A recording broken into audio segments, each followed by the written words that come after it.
Skinny ഫ്രെയിമിൽ നിന്ന് transform ആകാൻ നോക്കുന്ന പലരും ഫെയിൽ ആകുന്നത് അവരറിയാതെ തന്നെ റിപ്പീറ്റഡ് ആയി ചെയ്യുന്ന ഈ 6 കോമൺ മിസ്റ്റേക്സുകൾ കൊണ്ടാണ്. സോ ഏതൊക്കെയാണ് ഈ മിസ്റ്റേക്സ്, എന്തൊക്കെയാണ് ഇതിന്റെ സൊല്യൂഷൻസ് എന്നൊക്കെ ക്ലിയർ ആയിട്ട് ഈ വീഡിയോയിൽ എക്സ്പ്ലെയിൻ ചെയ്തിട്ടുണ്ട്. So don't miss any point. അപ്പോൾ സ്കിപ്പ് ചെയ്യാൻ വീഡിയോ കാണുക. Mistake number 1, not eating enough calories. എന്ന് വെച്ചാൽ സ്കിന്നി ആയവർ അവർക്ക് ആവശ്യമായ രീതിയിൽ കാലറീസ് ഡെയിലി കഴിക്കുന്നില്ല. ഇനി എത്രയാണ് കഴിക്കേണ്ടത് എന്ന കാര്യമാണ് സംശയമെങ്കിൽ എന്റെ വെബ്സൈറ്റിൽ വന്നു കഴിഞ്ഞാൽ ഫ്രീ ആയിട്ട് ഇത് എങ്ങനെയാണ് കാൽക്കുലേറ്റ് ചെയ്യേണ്ടത് എന്നതിനെ പറ്റിയുള്ള ഒരു സൊല്യൂഷൻ കൊടുത്തിട്ടുണ്ട്.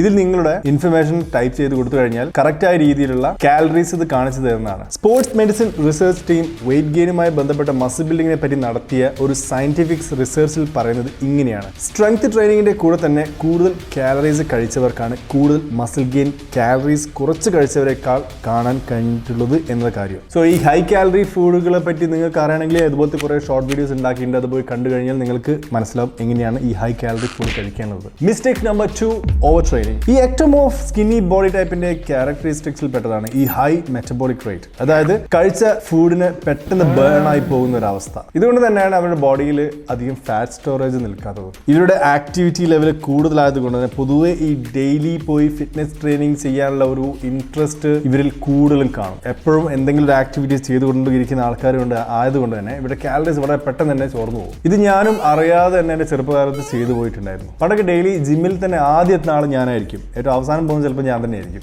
മിനിമം ഒരു 3-4 മണിക്കൂറൊക്കെ ഡെയിലി വർക്കൗട്ട് ജിമ്മിലിരുന്ന് ചെയ്യുമായിരുന്നു. മിനിമം ഒരു 3 മണിക്കൂർ എന്ന് പറയുന്നത് ഒരു സാധാരണ ദിവസത്തിലെ ജിം റൂട്ടീൻ ആയിരിക്കും. പിന്നെ അവിടുത്തെ ആശാൻ അടിച്ച് ഓടിക്കുന്നവരെ നമ്മൾ ജിമ്മിൽ നിൽക്കും.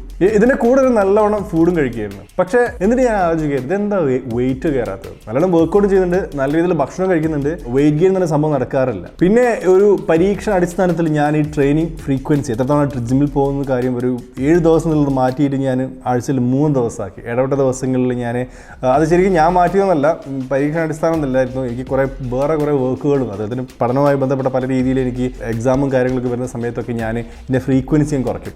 ആ സമയത്ത് എനിക്ക് നല്ല രീതിയിൽ വെയിറ്റ് ഗെയിൻ കാണാൻ പറ്റുമായിരുന്നു. അപ്പോൾ ഇതിങ്ങനെ ഒരു റൂട്ടീനായി മാറിയ സമയത്ത്, ഇങ്ങനത്തെ രീതിയിലൊരു ചെറിയ രീതിയിൽ ട്രാൻസ്ഫോർമേഷൻ വരാൻ തുടങ്ങിയ സമയത്ത് ഞാൻ ആ ഒരു പാറ്റേണെ മാറ്റി പിടിച്ചു. അതായിരുന്നു ഈ ഒരു ചെറുപ്പകാലത്ത് ട്രെയിനിങ് ചെയ്ത സമയത്ത് മനസ്സിലാക്കിയെടുത്ത ഒരു വിദ്യ.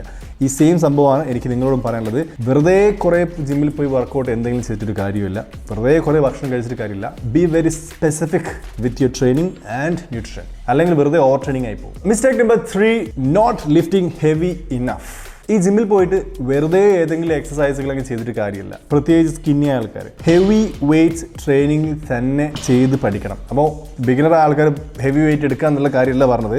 ഏത് എക്സസൈസ് ആണോ നിങ്ങൾ ചെയ്യുന്നത്, പ്രത്യേകിച്ച് ഈ മെയിൻ ബിഗ് ലിഫ്റ്റ് ഞാൻ എപ്പോഴും പറയാറുണ്ട്, squats, dead lift, bench press, over head press, pull ups, dips, ഇങ്ങനത്തെ കാര്യങ്ങളൊക്കെ ചെയ്യുന്ന സമയത്ത് കറക്റ്റ് അതിന് ഫോം കറക്റ്റായി പഠിക്കും. അതിന് കൂടെ തന്നെ ഓരോ തവണ നിങ്ങൾ ഈ എക്സസൈസ് പെർഫോം ചെയ്യുന്ന സമയത്ത് കറക്റ്റായ രീതിയിൽ അത് എക്സിക്യൂട്ട് ചെയ്യേണ്ടതെന്ന് ഉറപ്പുവരുത്തുക. പിന്നെ ഈ പറയുന്ന പ്രോഗ്രഷൻ വളരെ ഇമ്പോർട്ടൻ്റ് ആണ്. ഓരോ തവണ പ്രോഗ്രസ് ചെയ്യുന്ന സമയത്ത് നിങ്ങളുടെ ഈ ഫോം ഒക്കെ തെറ്റാൻ ചാൻസ് ഉണ്ട്. ആ തെറ്റുന്ന സമയത്താണെങ്കിൽ പോലും നിങ്ങൾ കറക്റ്റായ രീതിയിൽ ഫെയിൽ ചെയ്യാനും പഠിക്കുക. അങ്ങനത്തെ കുറച്ച് ഡീറ്റെയിൽ ആയ സംഭവങ്ങളാണ് ഈ വെയിറ്റ് ട്രെയിനിങ് എക്സ്ട്രാ, അതായത് ഹെവി വെയിറ്റ് ട്രെയിനിങ് ചെയ്യുന്ന സമയത്ത് പഠിക്കേണ്ട കാര്യങ്ങൾ. അല്ലാതെ വെറുതെ ജിമ്മിൽ പോയിട്ട് ഏതാണ്ടൊക്കെ ചെയ്തിട്ട് ഒരു കാര്യമില്ല. Evidence based body building, nutrition and strength ട്രെയിനിങ്ങിൽ എക്സ്പേർട്ട് ആയ ഡോക്ടർ എറിക് ഹെൽംസിന്റെ കീഴിൽ റീസെന്റ് നടത്തിയ സയന്റിഫിക് റിസർച്ച് പേപ്പറിൽ പറയുന്നതും ഇത് തന്നെയാണ്. പ്രോഗ്രസീവ് ആയ രീതിയിൽ strength training plus high calorie nutrition plan എടുത്ത എല്ലാ ഇൻഡിവിജ്വൽസിനും കൂടുതൽ മസിൽ ഗെയിൻ ഈ രീതിയിൽ ട്രെയിനിങ് ആൻഡ് ന്യൂട്രീഷൻ ഫോളോ ചെയ്യാത്തവരെക്കാൾ കൂടി എന്ന കാര്യം. പിന്നെ ഇവിടെ ശ്രദ്ധിക്കാനുള്ള ഒരു കാര്യം എന്ന് വെച്ചാൽ, പണ്ട് കാലത്തൊക്കെ നല്ല രീതിയിൽ ഒരു കോച്ചിങ് കിട്ടുക എന്ന് പറയുന്നത് വളരെ പ്രയാസമായിരുന്നു. ഇന്നത്തെ കാലത്ത് നമുക്ക് ഇൻഫർമേഷൻ ഇൻഫിനിറ്റ് ആയി നമ്മൾ ഈ യൂട്യൂബിലും മറ്റും കിടക്കുന്നുണ്ട്. പക്ഷേ ഒരു കൺസൈസ് ആയ ഒരു packaged version of proper training plan എന്ന് പറയുന്നത് ഇത് നിങ്ങൾക്ക് അത് പർച്ചേസ് ചെയ്യാം, അല്ലെങ്കിൽ അതൊക്കെ അറിയുന്ന ഒരു കോച്ചിനെ നിങ്ങൾക്ക് ഹയർ ചെയ്യാം. ഇതാണ് ഏറ്റവും ഷോർട്ട് കട്ട് അല്ലെങ്കിൽ secret to get fit easily, അല്ലെങ്കിൽ ബെറ്റർ, അല്ലെങ്കിൽ ഫാസ്റ്റർ എന്നൊക്കെ പറയാം. So always try to get the right thing from the right person. And mistake number 4, not eating enough protein. ഈ കറക്റ്റായ രീതിയിൽ പ്രോട്ടീൻ കഴിച്ചില്ലെങ്കിൽ ഒരു രക്ഷയില്ല. ഈ വെറുതെ ഇങ്ങനെ ഒടിഞ്ഞു പോയി ഇരിക്കുന്നല്ലാതെ വെയിറ്റ് ഗെയിൻ ചെയ്യാന്ന് പറയാൻ നമ്മൾ മസിൽ ഗെയിൻ ചെയ്യുന്ന കാര്യം ഇവിടെ പറയുന്നത്. ബോഡിയിൽ ഓൾറെഡി നിങ്ങൾക്ക് മസിൽസ് ഉണ്ട്. ആ മസിൽസിനെ പുഷ്ടിപ്പെടുത്തി കൊണ്ടുവരാനുള്ള ട്രെയിനിങ്ങിൻ്റെ കാര്യം പറഞ്ഞു. ന്യൂട്രീഷന് ഹൈ കാലറീസ്, ആവശ്യമുള്ള കാലറീസും കാര്യങ്ങളും കിട്ടും. പിന്നെ അതിനെ കൂടെ കറക്റ്റായ രീതിയിൽ പ്രോട്ടീൻ നിങ്ങൾ കഴിച്ചിട്ടില്ലെങ്കിൽ there is no way you're gonna gain weight. 2017 protein and exercise എന്ന ടോപ്പിക്കിൽ നടത്തിയ സയന്റിഫിക് റിസർച്ച് പേപ്പറിൽ ഇത് തന്നെയാണ് പറയുന്നത്. Body weight into 1.4 to 2 grams of protein ട്രെയിനിങ്ങിൻ്റെ കൂടെ കഴിക്കുന്നത് കൂടുതൽ മസിൽ ബിൽഡ് ചെയ്യാനും മസിൽ മെയിൻറ്റെയിൻ ചെയ്യാനും സഹായിക്കുന്നതാണ്. അതുകൊണ്ട് positive muscle protein balance focus ചെയ്യുന്നതിലൂടെ ലീൻ മസിൽസ് ബോഡിയിൽ ബിൽഡ് ചെയ്യാൻ സാധിക്കുന്നതാണ്. പിന്നെ ഈ പ്രോട്ടീൻ കഴിക്കുന്ന സമയത്ത് ഒരു 59 കിലോ ഉള്ള വ്യക്തിയാണ് നിങ്ങളെന്ന് വെച്ചാൽ സ്കിന്നി ആളാണെങ്കിൽ അതിനൊരു 1.4 grams ഓഫ് പ്രോട്ടീൻ എത്ര 24 ഗ്രാം ഓൾമോസ്റ്റ് ലൈക്ക് 100 ഗ്രാംസിനുള്ളിൽ ഉണ്ടാവും. അപ്പോൾ ഈ 100 grams ഓഫ് പ്രോട്ടീൻ നാച്ചുറലി കഴിക്കാൻ പഠിക്കുക. ഒരു average 100 to 120 grams of protein തന്നെ ശരിക്കും പറഞ്ഞാൽ ഒരു ബിഗിനർ ടു ഇൻറ്റർമീഡിയറ്റ് ധാരാളമാണ്. ഈ കഴിക്കുന്ന പ്രോട്ടീനെ നിങ്ങൾ കറക്റ്റായിട്ട് രീതിയിൽ നാച്ചുറൽ ഫുഡ് സോഴ്സിൽ നിന്ന് കഴിച്ച് പഠിക്കുക എന്നുള്ളത് പ്രാക്ടീസ് തന്നെയാണ്. So first of all directly buy supplement കയറി തല വെക്കാതെ കഴിക്കുന്നതിന് കുഴപ്പമൊന്നുമില്ല, പക്ഷേ വെറുതെ ഫസ്റ്റ് അതിൽ പോയി കഴിക്കാതെ നാച്ചുറൽ ഫുഡ് സോഴ്സിൽ നിന്ന് പ്രോട്ടീൻ എടുത്ത് കഴിച്ച് പഠിക്കുക. എന്നതിന് ശേഷം മാത്രം സപ്ലിമെന്റ്സിലേക്ക് പോകുക. പിന്നെ ഈ പ്രോട്ടീൻ കഴിച്ചാൽ പെട്ടെന്ന് അങ്ങ് വിശപ്പടങ്ങും. പ്രോട്ടീൻ്റെ ഒരു പ്രോപ്പർട്ടിയാണിത്. അതുകൊണ്ട് തന്നെ പൊതുവെ ഈ സ്കിന്നി ആയവർക്ക് ഈ മീറ്റ് ഫുഡ് കുറച്ച് എക്സ്ട്രാ കഴിച്ചാൽ പിന്നെ അത് കഴിക്കാൻ നല്ല മടി കാണുന്നതാണ്, പ്രത്യേകിച്ച് ഡെയിലി കൺസ്യൂം ചെയ്യുന്ന കാര്യത്തിൽ. സോ ഇതിനുള്ളൊരു സൊല്യൂഷൻ നടന്നത് മീൽ പ്രപ്പിംഗ് ചെയ്യുന്നതിലൂടെയാണ്. എന്ന് വെച്ചാൽ അറ്റ്ലീസ്റ്റ് ഒരു 3 ഡേയ്സിലേക്കുള്ള മീൽ എന്താണ് കഴിക്കേണ്ടത്, പ്രത്യേകിച്ച് പ്രോട്ടീൻ്റെ കാര്യത്തിൽ അത് നിങ്ങൾ ഹെഡ് ഓഫ് ടൈം നിങ്ങൾ പ്ലാൻ ചെയ്ത് വെക്കുക, അതിനെടുത്ത് റെഫ്രിജറേറ്ററിലെടുത്ത് വെക്കുക. എന്നിട്ട് അതെന്ത് ചെയ്യുക, നിങ്ങൾ കുക്ക് ചെയ്യുക ഓരോ ദിവസം രാവിലെ വെച്ചിട്ട്. അപ്പോൾ ആ സമയത്ത് നിങ്ങളുടെ ഈ പ്രോട്ടീൻ കട്ടായി പോകുന്ന പ്രോട്ടീൻ മിസ്സായി പോകുന്ന ആ ഒരു സ്വഭാവം ഇല്ലാതെയാവും. ഇതൊക്കെ കേൾക്കുമ്പോൾ ഒരു ചടങ്ങ് പോലെയാണ്. ഇതൊക്കെ ഇങ്ങനെയൊക്കെ ചെയ്താൽ മാത്രമേ കിട്ടുമെന്ന് ചോദിച്ചാൽ ഇങ്ങനെയൊക്കെ ചെയ്ത് കഴിഞ്ഞാൽ മാത്രമേ നിങ്ങൾക്ക് കിട്ടും എന്നൊന്നല്ല. It depends on who you are. നിങ്ങൾക്ക് എത്രത്തോളം ഇതിൽ കമ്മിറ്റ്മെൻറ്റ് ഉണ്ടോ അത്രത്തോളം നിങ്ങൾക്ക് ഇതിൽ റിസൾട്ട്സ് കിട്ടും. എൻ്റെ ഒരു ചെറുപ്പകാലത്തൊക്കെ ഞാനൊക്കെ ചെയ്ത കാര്യം എന്ന് വെച്ച് കഴിഞ്ഞാൽ കോളേജ് പഠിക്കുന്ന സമയത്ത് 10 മുട്ടയും അതുപോലെ തന്നെ 300 മില്ലി ഈ പറയുന്ന കേട് തൈരും എല്ലാം കൂടി ഇട്ടിട്ട് 2 പേർക്ക് ഇട്ടിട്ട് ചോറൊക്കെ അതിലിട്ടിട്ട് ഫുള്ളായിട്ട് ഞാൻ കുഴക്കും എന്നിട്ടൊക്കെ കഴിക്കുന്ന ആളായിരുന്നു. അതൊക്കെ ആ സമയത്തൊക്കെ എങ്ങനെയെങ്കിലും കാലറീസ് അടിച്ച് കയറ്റാനുള്ള പല വഴികൾ ഇങ്ങനെ അന്വേഷിച്ചുകൊണ്ടിരിക്കുക. അപ്പോൾ അന്ന് അവിടെ ഈ കോയമ്പത്തൂർ പഠിക്കുന്ന സമയത്തായിരുന്നു ഞാൻ തമിഴ്നാട്ടിൽ പഠിക്കുന്ന സമയത്താണ്. അപ്പോൾ അവിടെ ജിമ്മിൽ അവിടെ ഉള്ളൊരു ആശാനെ പറഞ്ഞ ഐഡിയനും தம்பி இங்கே தயிரெல்லாம் சாப்பிடு, இது மேலே കുറേ മുട്ടയെല്ലാം പോയിട്ട് എല്ലാം കുറച്ച് അപ്പടിയേ സാപ്പിടുന്നതാണ്. അങ്ങനെ തന്നെ ആശാൻ എന്താണോ പറഞ്ഞത് അതുപോലെ തന്നെ ചെയ്തു. പിന്നെയാണ് ഞാൻ മനസ്സിലാക്കിയത് പുള്ളി പറഞ്ഞത് ഒരു കംപ്ലീറ്റ് പ്രോട്ടീനും കാർബോഹൈഡ്രേറ്റ്സും ഫാറ്റും എല്ലാം കൂടി ഉൾപ്പെട്ട ഒരു ബിഗ് ഹെവി മീലാണ് ഉദ്ദേശിച്ചത്. ഏകദേശം 1000 കാലറീസിന് മേലെ അത് പോയിട്ടുണ്ട്. പക്ഷേ ആ സമയത്തൊക്കെ നല്ല രീതിയിൽ പെട്ടെന്ന് വെയിറ്റ് ഗെയിനിങ് കണ്ടിട്ടുണ്ടായിരുന്നു. അപ്പോൾ ഇതിനൊക്കെ പറഞ്ഞു വെച്ച് കഴിഞ്ഞാൽ ഈ രീതിയിൽ കുറച്ച് ക്രിയേറ്റീവായ രീതിയിൽ നമ്മൾ ഭക്ഷണത്തിന് ഹൈ കാലറി ഭക്ഷണമാക്കി കഴിക്കാൻ പഠിക്കുക. നമ്മൾ ഡെയിലി ഓൾറെഡി ഞാൻ പറഞ്ഞു കഞ്ഞി പുഴുക്ക് അതുപോലെ തന്നെ ബിരിയാണിയൊക്കെ നല്ലതാണ്. പക്ഷേ ഈ കഴിക്കുന്ന ബിരിയാണി ഡെയിലി കഴിക്കാൻ പഠിക്കണം. അതിനെ കൂടെ നല്ല വർക്കൗട്ടും ചെയ്യണം. വെറും ഒന്ന് മാത്രമായി പോരുത്. അന്നേരമാണ് എല്ലാ സമയത്ത് പ്രശ്നം. പ്രത്യേകിച്ച് ഈ സ്കിന്നി ആൾക്കാർ ഇതുപോലെ രീതിയിൽ ഭക്ഷണം കഴിക്കുന്ന സമയത്ത് വീട്ടുകാർ നല്ല പ്രഷർ തരും. അതായത് എൻ്റെ മോൻ ഇത്ര കഴിച്ചാൽ എന്തെങ്കിലും പറ്റൂലേ, അങ്ങനെ ആവില്ല, എങ്ങനെ ആവില്ല, ഇത്ര ചിക്കൻ കഴിക്കാൻ പറ്റും, ഇത്ര മീൻ കഴിക്കാൻ പറ്റും. So be ready for any kind of negatives from your surroundings. It happens again. It's a journey. You have to suffer through the journey. ഒരു യാത്ര പോകുന്നതിന് നമുക്ക് പല രീതിയിൽ പ്രശ്നങ്ങൾ ഉണ്ടാവില്ലേ. Enjoy that journey, enjoy that kind of journey, by the way. And mistake number 5, lack of consistency. ഈ പറഞ്ഞ ന്യൂട്രീഷനും ട്രെയിനിങ്ങും എല്ലാം കഴിച്ച് നിങ്ങൾ കറക്റ്റായ രീതിയിൽ ആദ്യത്തെ 2-3 മാസം കറക്റ്റ് പോയി പിന്നെ ഒരു 6 മാസം നിങ്ങൾ പോയിട്ടില്ലെങ്കിൽ ഒരു കാര്യം ഉണ്ടാവില്ല. നിങ്ങൾ എടുത്ത ഈ പറയുന്ന റിസൾട്ട്സ് ഒക്കെ വെറുതെ ഒരു 3 ആഴ്ച കൊണ്ട് തീർന്നു പോകും. അപ്പോൾ നിങ്ങൾ വിചാരിക്കുക ഇത്ര കഷ്ടപ്പാടാണോ ഈ രീതിയിൽ ഫിറ്റായി വരിക എന്നുള്ളത്. എന്തായാലും ജീവിക്കും, എന്തായാലും മരിക്കുന്നവരെ നമുക്ക് ജീവിക്കണം, നല്ല രീതിയിൽ ജീവിക്കണം, നല്ല ഫിറ്റായി വരികയും വേണം. ഇതൊരു ഡിസിപ്ലിൻഡ് റൂട്ടീനാക്കി ഹാബിറ്റാക്കി മാറ്റുന്ന രീതിയിൽ നിങ്ങളുടെ ലൈഫ് സ്റ്റൈൽ നിങ്ങൾ ഓർഗനൈസ് ചെയ്യുക എന്ന് പറയുന്നത് ഇറ്റ്സ് മസ്റ്റ്. അല്ലെങ്കിൽ nothing will happen. So I was just thinking ഇതുമായി ബന്ധപ്പെട്ട ഒരു സംഭവം ഞാൻ ഇങ്ങനെ ചിന്തിച്ചുകൊണ്ടിരിക്കുകയാണ്. വിച്ച് ഇസ് എങ്ങനെ നമുക്ക് ഈ പറയുന്ന ഒരു മെന്റൽ ഫ്രെയിമിംഗ് നമുക്ക് കൊണ്ടുവരാൻ പറ്റും. Soon I will be releasing that kind of video which is habit based organised ചെയ്യുന്ന രീതിയിൽ നമ്മുടെ മൈൻഡ് എങ്ങനെ പ്രെപ്പ് ചെയ്യാം. കാരണം end of the day it's all about our mind. നമ്മുടെ മൈൻഡാണ് എല്ലാത്തിൻ്റെയും ഒരു ദൂതൻ, നമ്മളെ നയിക്കുന്നത്. നമ്മുടെ ലൈഫിൽ മുന്നോട്ടേക്കോ പിന്നോട്ടേക്കോ നയിക്കുന്നതൊക്കെ നമ്മുടെ മൈൻഡ് തന്നെയാണ്. നമ്മൾ പുറത്ത് കുറേ ഇൻഫർമേഷൻ കിട്ടുന്നുണ്ട്. നമ്മുടെ ചുറ്റുവട്ടത്തിലുള്ള ആൾക്കാർ, നമ്മൾ ആരെ കൂടിയാണോ ജീവിക്കുന്നത്, ആരൊക്കെ ഏത് സർക്കിളാണ് നമ്മൾ ജീവിക്കുന്നത്, അവരുടെ ഹാബിറ്റ് നമ്മളെ ഹാബിറ്റായി മാറും. Again everything is a program. So നമ്മൾ തന്നെ റീപ്രോഗ്രാം ചെയ്യാൻ പഠിക്കണം. So again in the meantime നിങ്ങൾ നിങ്ങളുടേതായ രീതിയിൽ റീപ്രോഗ്രാം ചെയ്ത് നല്ല സ്പെസിഫിക് ഗോളൊക്കെ സെറ്റ് ചെയ്തിട്ട് ആ രീതിയിൽ പോകാൻ വേണ്ടി ശ്രമിക്കുക. In the meantime I will also introduce my own kind of version how you can better your self in the future.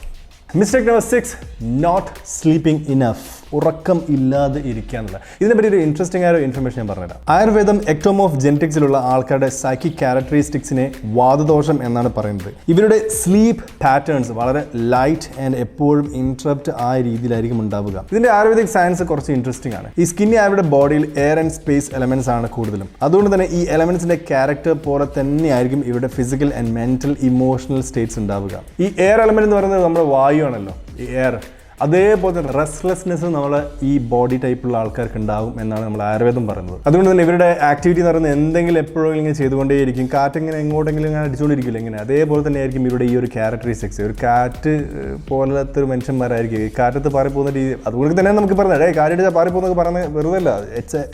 The frame is design like that. Any how the idea is ഇവരുടെ ഉറക്കം കിട്ടുക എന്ന് പറയുന്നത് വളരെ ബുദ്ധിമുട്ടായിരിക്കും. ബുദ്ധിമുട്ടൊന്നല്ല, ഇതൊരു പഠിച്ചെടുക്കേണ്ട ഒരു കളിയാണ് ഈ നല്ല രീതിയിൽ ഉറങ്ങുന്നതല്ല. പ്രത്യേകിച്ച് ഈ പറഞ്ഞ മെലിഞ്ഞ ആൾക്കാർക്ക് ഒരു പിൻ ഡ്രോപ്പ് സൈലൻസ് വേണം ഉറങ്ങണമെങ്കിൽ. എന്തെങ്കിലും ചെറിയ സൗണ്ട് കേൾക്കാൻ ഞെട്ടി എണീച്ചിട്ട് പിന്നെ ആ ദിവസം ഉറക്ക തീരുമാനമാവും. അപ്പോൾ ഇറ്റ്സ് എ കോമൺ പാറ്റേൺ, എല്ലാവരും ഞാനും അനുഭവിച്ചിട്ടുണ്ട്. സോ നമ്മൾ പഠിച്ചെടുക്കുന്ന സംഭവമാണ് മെഡിറ്റേഷൻ, മൈൻഡ്ഫുൾനെസ്, സ്ലീപ്പിംഗ്, ഒരു റിച്വൽ എന്ന് പറയുന്ന സമയത്ത് നമ്മൾ ഉറങ്ങാൻ പോകുന്ന സമയത്ത് വെറുതെ സാധാരണ ആൾക്കാരൊക്കെ ഫോൺ നോക്കിയിട്ട് അവർക്ക് മര്യാദ കിടന്നുറങ്ങാനും പറ്റും. പ്രത്യേകിച്ച് ഈ കുറച്ച് തടിയുള്ള ആൾക്കാരൊക്കെ, ജെനറ്റിക്കലി വേറെ ബോഡി ടൈപ്പുള്ള ആൾക്കാർ. അതുപോലല്ല ഈ മെലിഞ്ഞ ആൾക്കാർ. എഗെയിൻ അവർ കുറച്ച് ഫോൺ നോക്കിയിരുന്നാൽ പിന്നെ അതും ആലോചിച്ച് ഇങ്ങനെ രാവിലെ തൊട്ട് വൈകുന്നേരം വരെ ഇരിക്കും. ഇറ്റ്സ് ഓൾ ഒരു ചായ കുടിച്ച് കഴിഞ്ഞാൽ പിന്നെ ഉറക്കേ പോയി. പിന്നെ രാത്രി ചായ കുടിച്ച് കഴിഞ്ഞാൽ അങ്ങനെ കുറേ ചെറിയ ഇൻട്രപ്ഷൻസ് നമ്മളെ ഈ സ്ലീപ്പ് സൈക്കിളിൽ ബാധിക്കാറുണ്ട്. അപ്പോൾ ഇതിനൊക്കെ ഒരു നല്ല രീതിയിലൊരു റിച്വൽസ്, പാറ്റേൺസ്, ഹാബിറ്റ്സ് ഒക്കെ ബിൽഡ് ചെയ്ത് കൊണ്ടുവരണം. അപ്പോൾ നിങ്ങൾ വിചാരിക്കും ഇത്രയൊന്നും കാര്യങ്ങൾ നമ്മൾ അറിയില്ലായിരുന്നു, ഇത്രയൊക്കെ ചെയ്യേണ്ട ആവശ്യമുണ്ടോ? ആവശ്യമുണ്ട്. കാരണം നമ്മുടെ again we are specifically focusing on a very specific body type. Skinny body type എന്ന് പറയുന്നതിൻ്റെ ആയുർവേദിക് സയൻസ് ആണ് ഞാൻ പറഞ്ഞത്, വിച്ച് ഐ ബിലീവ് ഇറ്റ്. ഞാനത് ഫോളോ ചെയ്തിട്ടുണ്ട്. It help me and it help you as well because it's the ancient science, ancient wisdom. So ഈ rituals എന്ന് പറയുന്ന സംഭവം അഗെയിൻ ഒരു 7 to 9 hours ഒരു പ്രോപ്പർ ക്വാളിറ്റി സ്ലീപ്പ് കിട്ടിക്കഴിഞ്ഞാൽ നിങ്ങൾക്ക് നല്ല ബോഡി നല്ല റിക്കവർ ആവും. ഇത് നിങ്ങൾ 6 hours മോർണിംഗിൽ ഉറങ്ങുക, പിന്നെ 2 മണിക്കൂർ ഉച്ചക്ക് ഉറങ്ങി, അങ്ങനെ 9 മണിക്കൂർ ഒപ്പിക്കാം. അല്ലെങ്കിൽ straight hours, I always like strict hours. Personal trainer ആയതിനു ശേഷം ഞാൻ എൻ്റെ സ്കെഡ്യൂളൊക്കെ ഓൾ ഓവർ ദ കാലണ്ടർ ആയിരുന്നു, which is like early morning പോകും, ചില സമയത്ത് ഞാൻ ഉച്ചയ്ക്ക് വന്ന് കിടന്നുറങ്ങും, ചില സമയത്ത് ഞാൻ തിരിച്ച് വൈകുന്നേരം വീണ്ടും ട്രെയിനിങ്ങിന് പോകും, ലേറ്റ് നൈറ്റ് വരെ. അഗെയിൻ ഏതൊരു ലൈഫ് സ്റ്റൈൽ ആയി കഴിഞ്ഞാലും എൻഡ് ഓഫ് ദ ഡേ ഈ പറയുന്ന ഒരു സ്ലീപ്പ് സൈക്കിൾ, ഈ പറയുന്ന സ്ലീപ്പ് റൂട്ടീൻ നിങ്ങൾ ഉൾപ്പെടുത്തുന്നതാണ്. പിന്നെ വേറൊരു സംഭവം എന്ന് വെച്ചാൽ ഇതിൻ്റെ ഒരു അഡ്വാൻസ് വേർഷൻ എന്ന് പറയുന്നത് എന്തെങ്കിലും മെഡിറ്റേഷൻ പഠിക്കുന്നുള്ളതാണ്. മെഡിറ്റേഷൻ പഠിക്കുന്ന സമയത്ത് മൈൻഡ്ഫുൾനെസ് കൂടുതലായി നിങ്ങൾ ബോഡിയെ റിലാക്സ് ചെയ്യാൻ പഠിക്കുക. അപ്പോൾ നിങ്ങൾ ഈ പറയുന്ന 7 മണിക്കൂറൊന്നും ഉറങ്ങാൻ ചിലപ്പം വരില്ല. ചില സമയത്ത് ഞാൻ 6 മണിക്കൂർ, ചിലപ്പോൾ 5 മണിക്കൂർ ചിലപ്പോൾ ഉറങ്ങി വരും. പക്ഷേ through out the day I will be like very calm and relaxed and mindful. Like എപ്പോഴും നീ അങ്ങനെ മൊബൈൽ നോക്കി നടക്കുന്ന സ്വഭാവം ഉണ്ടാവില്ല. എപ്പോഴും എവിടെയെങ്കിലും പോയി ഇരുന്ന് കഴിഞ്ഞാൽ try to be mindful with nature and try to be relaxed with nature. So what happens, എന്താ സംഭവിക്കുക വെച്ചാൽ നമ്മുടെ മൈൻഡ് കുറച്ചുകൂടെ ക്ലിയർ ആവും, കാം ആവും. അപ്പോൾ നമുക്ക് അത്രയും ഡീപ്പായ ഉറക്കത്തിന് ആവശ്യമില്ലെങ്കിലും നമ്മുടെ ബോഡി എപ്പോഴും റിക്കവേർഡ് ആയിരിക്കും. So this in advance kind of thing which ഞാൻ എൻ്റെ ലേറ്റർ വീഡിയോസ് ഞാൻ എക്സ്പ്ലെയിൻ ചെയ്യുന്നതായിരിക്കും, എങ്ങനെ നമ്മൾ ഇതിങ്ങനെ മൈൻഡ്ഫുൾ ആവുന്നത്. അതിൻ്റേതായ രീതിയിൽ ഒരു പക്വത വരാനുണ്ട്, വിച്ച് ഈസ് ലൈക്ക് 30+ കഴിഞ്ഞാൽ നിങ്ങൾക്ക് കുറച്ചുകൂടി ഒരു പക്വതൊക്കെ വരും. ഇൻ ദ ബിറ്റ്വീൻ 20 to 30 എന്ന് പറയുന്നത് ഭയങ്കര ബിസി ആയ ലൈഫ് സ്റ്റൈലാണ്, high testosterone. So you don't need to practice that much of mindfulness. But again it depends on you. I did എൻ്റെ 20-30 ഇയേഴ്സിലൊക്കെ ഞാനും I was researching about all this kind of meditation and mindfulness and all this kind of woo things, but again it worked for me. ഈ sleep cycle improve ചെയ്യാൻ വേണ്ടി നിങ്ങൾ എടുക്കേണ്ട വേറൊരു സംഭവം എന്ന് പറയുന്നത് കുളിക്കുന്നതിന് മുമ്പ് ഉറങ്ങുന്നതല്ല, ഉറങ്ങുന്നതിന് മുൻപായിട്ട് നിങ്ങൾ കുളിക്കുക. നല്ല ചൂടുവെള്ളത്തിൽ കുളിക്കാൻ പറ്റിയ ഏറ്റവും ബെറ്റർ. അത് ബോഡി നന്നായി കാമാക്കും. പിന്നെ അതുപോലെ ഉറങ്ങുന്നതിന് മുൻപായിട്ട് ഡിന്നർ എപ്പോഴും അധികം എരിവില്ലാത്ത അല്ലെങ്കിൽ ലൈറ്റ് വാം സൂപ്പ് അല്ലെങ്കിൽ സ്റ്റൂ അല്ലെങ്കിൽ കഞ്ഞി പോലത്തെ ആക്കുക. ഈ ഡ്രൈ ഫുഡ് പരമാവധി ഒഴിവാക്കുക. പിന്നെ അഗെയിൻ ഈ ഭക്ഷണം നിങ്ങൾക്ക് എപ്പോൾ കഴിച്ചാലും കുഴപ്പമില്ലാന്ന് പറയുന്ന സംഭവം ഉണ്ടല്ലോ, അത് അറ്റ്ലീസ്റ്റ് ഒരു ഞാൻ പറഞ്ഞു ഈ ലൈറ്റ് ഫുഡ് ഒരു മണിക്കൂർ മുന്നേ ബെഡ് റൂട്ടിന് മുന്നേ 1 മണിക്കൂർ മുന്നേ കഴിച്ചു കഴിഞ്ഞാൽ അത് ഈവൻ ബെറ്റർ. പിന്നെ എൻ്റെ ഫേവറേറ്റ് സംഭവമാണ് പിച്ച് ഡാർക്ക് റൂമിൽ കിടന്നുറങ്ങുക എന്നുള്ളത്. ഞാൻ IT കമ്പനിയിൽ വർക്ക് ചെയ്യുന്ന സമയത്ത് രാത്രി നൈറ്റ് ഷിഫ്റ്റ് കഴിഞ്ഞ് തിരിച്ച് വന്നു കഴിഞ്ഞതിന് ശേഷം ഞാൻ ഫുള്ള് ഡാർക്ക് റൂം ആക്കുകയായിരുന്നു, എന്നിട്ട് കിടന്നുറങ്ങുമായിരുന്നു. അങ്ങനത്തെ ഒരു സിറ്റുവേഷൻ നമ്മളെ നല്ല രീതിയിൽ ഉറക്കത്തിൽ കുറച്ചൊരു ക്വാളിറ്റി കിട്ടുമായിരുന്നു. പിന്നെ ഇവൻച്വലി കാലഘട്ടം മാറി വേറെ സ്ഥലത്തൊക്കെ താമസിച്ച സമയത്ത് ഇതൊന്നും നടക്കാറില്ലായിരുന്നു. ആ സമയത്താണ് ഞാൻ ഈ പറഞ്ഞ എങ്ങനെ നല്ല ക്വാളിറ്റിയിൽ ഉറങ്ങാൻ പറ്റും. അപ്പോഴാണ് ഈ മൈൻഡ്ഫുൾനെസ്സും ഈ സ്ലീപ്പ് റിച്വൽനെസ് വിച്ച് ഈസ് ലൈക്ക് ഒരു ഇമ്പോർട്ടൻറ്റ് സംഭവമാണ് ഈ പറയുന്ന പ്രോഗ്രസീവ് റിലാക്സേഷൻ ടെക്നിക്. അവിടെ നിന്നാണ് ഈ പ്രോഗ്രസീവ് റിലാക്സേഷൻ ടെക്നിക്. ഈ മിലിറ്ററിയിലൊക്കെ US മിലിറ്ററിയിലൊക്കെ, ഇന്ത്യൻ മിലിറ്ററിയിലൊന്നും എനിക്കറിയില്ല, അവർ ഒരു 2 മിനിറ്റ് സ്ലീപ്പ് റൂട്ടീൻ എന്നുള്ള സംഭവമുണ്ട്. അതായത് 2 മിനിറ്റ് കൊണ്ട് നിങ്ങൾ ഉറങ്ങണം.